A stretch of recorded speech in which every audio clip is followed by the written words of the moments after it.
Well, good afternoon, Michiganders. It's Tuesday, August 8th, 2023, and of course, this is Tuesday with Tom, Michigan's only weekly podcast where we answer your questions about estate planning and estate settlement in Michigan. As always, I'm your host, Tom Doyle, estate planning attorney, lifelong Michigan resident, and an ambassador for all things good in this great state of Michigan. Welcome to today's program, August 8th. Some of you might have kids going back to school already. Last week's episode, I talked about 2 documents that every college student should have. So if you have a child or grandchild heading off to college, I encourage you to listen to last week's episode to make sure that they have their legal documents that they need to have before they head off.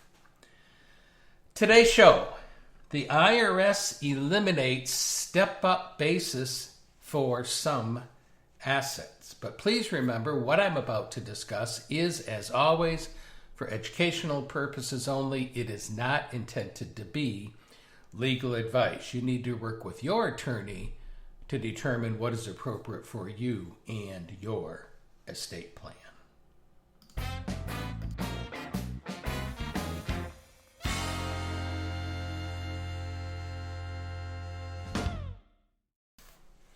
All right, the IRS has eliminated, according to recent rules, step-up in basis for some assets. So let's just start with what is step-up in basis. Well, when someone inherits an asset with what would be considered an unrealized gain, that means that the asset has increased in value over the time that the deceased person owned it, the basis steps up or resets to the current fair market value on the date of death of the deceased, essentially wiping out any tax liability for unrealized capital gains. So let's use an example. Let's say that you purchased stock for $100,000 more than a year ago. It's gone up in value, and let's say it's now worth $250,000. Well, if you sold the stock today for $250,000, you would have a gain on that stock of $150,000. You bought it for $100,000. That would be what we call your basis now in the stock. You sold it for $250,000. The difference in that is $150,000 of profit, and you would pay a capital gains tax on that $150,000.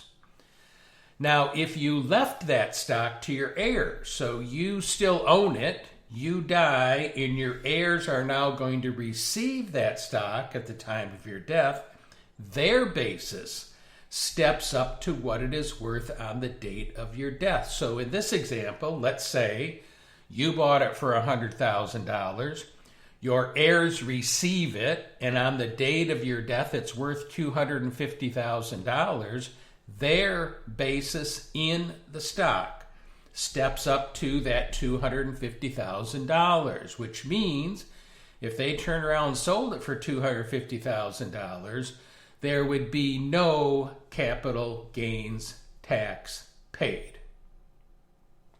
Now let's contrast that briefly too. Let's say during your lifetime, you purchased the $100,000 worth of stock. You gave it to your heirs during your lifetime, or maybe it's your house and you gave your house to your heirs during your lifetime. By doing that, you are passing on your basis to your heirs. So in that example, you bought the stock for $100,000. You gave it to your heirs during your lifetime. Their basis is now $100,000. They sell it for the $250,000. They are paying the capital gains tax. Or let's say it's your house. You bought a house for $100,000. You give it to a child during your lifetime. The child turns around and sells that house after your death for $250,000. Your child is now paying the capital gain. So essentially what happens when you make gifts of appreciated assets during your lifetime, you are passing on the capital gains to your heirs, which is why in previous episodes of my program and during seminars, if you've ever attended one, I've generally indicated that it is normally again, better for your heirs to receive appreciated assets at your death rather than during your lifetime. But let's get back to stepped up basis and what the IRS has recently done. Let's say that you have a revocable trust as part of your estate plan, which is the normal trust that is prepared as part of a regular estate plan. Again, revocable meaning you can get rid of it, you can change it, you can amend it, you're still in charge of it. Well, assets placed into your revocable trust also get a step up in basis when they're distributed to your heirs. So if you have a revocable trust and you put that $100,000 worth of stock into, let's say, an account that's in the name of your revocable trust, and at the time of your death that stock goes to your children get the stepped up basis to the, in our example, $250,000, again, avoiding the capital gains. But until just recently, that was the way the IRS also treated irrevocable trust. Again, irrevocable trust, not the normal estate planning tool, but an irrevocable trust, again, is one that you can't change and normally you can't be in charge of. Well, under new IRS rules, assets in an irrevocable trust do not get a step up in basis when they are distributed. So if you take that same $100,000 of stock, you put it into an irrevocable trust, and at your death, the stock is now going to go to your children as a distribution from the irrevocable trust, there is not going to be a step up basis, which means your children, when they sell it for the $250,000, are going to pay the capital gains tax on that $150,000 gain. Essentially, what the IRS is saying is that in order to get a step up in basis, an asset must be included in the taxable estate of the grantor at the time of death. Again, to get a step up in basis, assets must be included in the taxable estate at the time of the grantor's death.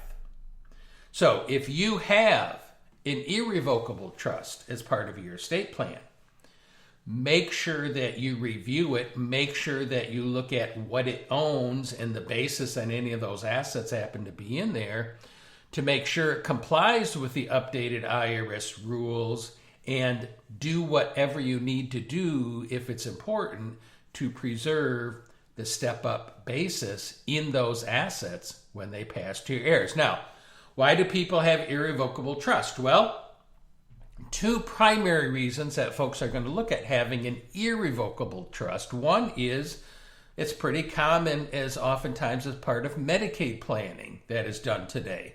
Certain assets might be placed into an irrevocable trust as part of a Medicaid plan.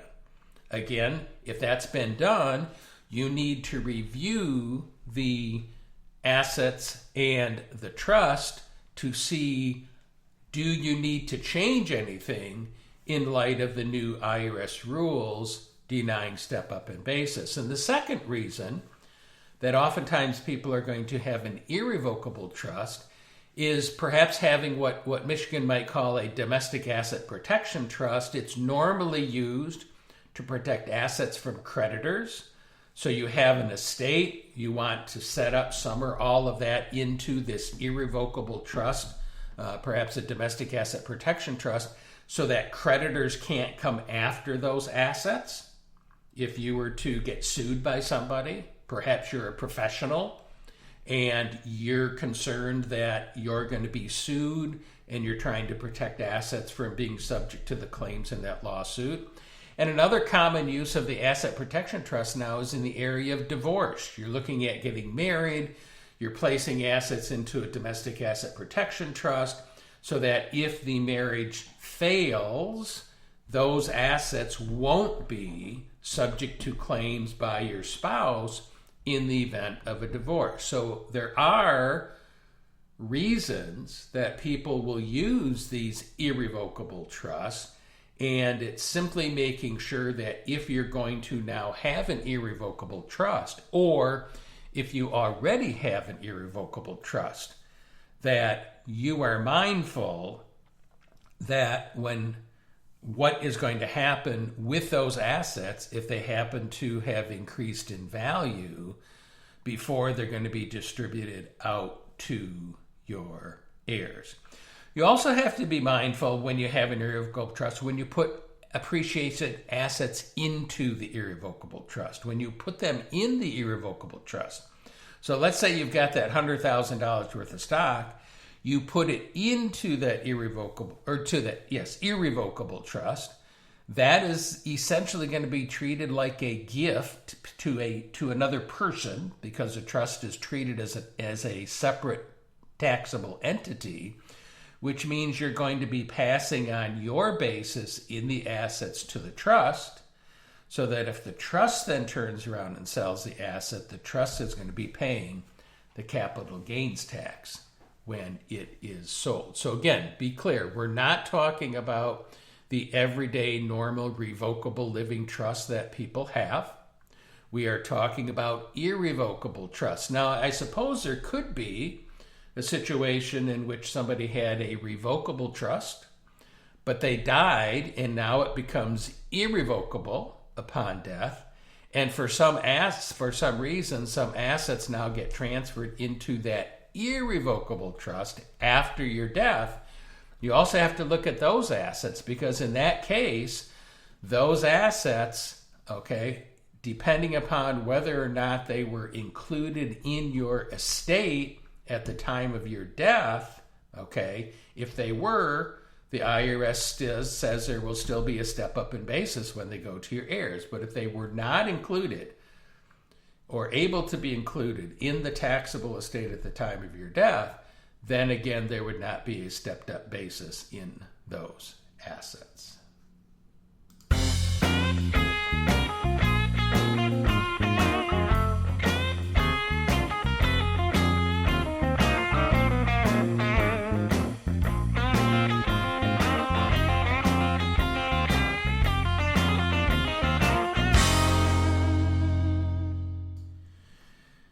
The bottom line of this previous discussion really is that you should make sure, if you're dealing with irrevocable trusts, that you have an understanding with your attorneys and your tax advisors how step-up basis is going to be impacted. And of course, Amanda and I would be happy to discuss that with you as part of your estate plan.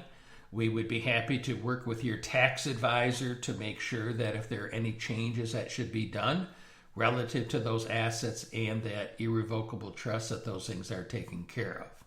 Of course, we would also, even if that's not a consideration for you, we would be honored to have the opportunity to help you protect your loved ones by either putting together your estate plan, perhaps amending a plan that you already have, or assisting you in settling a loved one's estate. Simply go to our law firm website, which you will find at doylelawpc.com. There you're going to find information on how to schedule an in-person consultation at the East Lansing office, how to schedule virtual consultations via Zoom or telephone. And of course, if you're looking simply for an individual document, the most common one, you might need a new certificate of trust to sell real estate that's owned by a trust. Check out our legal store that's also available at Doyle Law PC. You might be able to order that online through the office without needing a consultation in order to accomplish that. Again, that is all available at Doyle Law PC.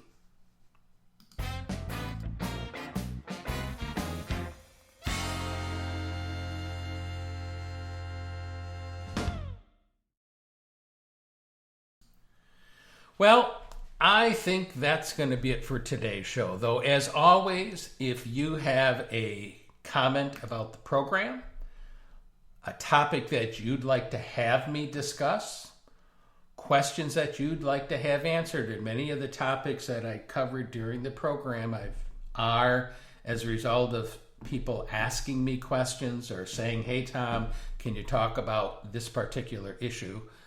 Please send me an email to Tom at Tuesday with Tom.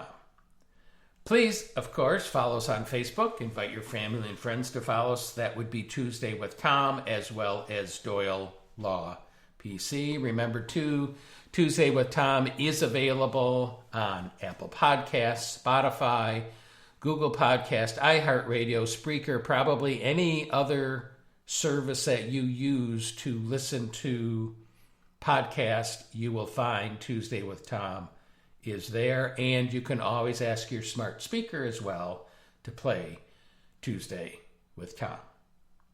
Thanks again for spending some of your time with us today. As always, I hope that you have an awesome day and an awesome week in Michigan. Stay safe. Tuesday with Tom has been brought to you by the estate planning attorneys at Doyle Law PC. To learn how we can help you with your estate plan or with settling a loved one's estate, please call us today at 517-323-7366. That's 517-323-7366.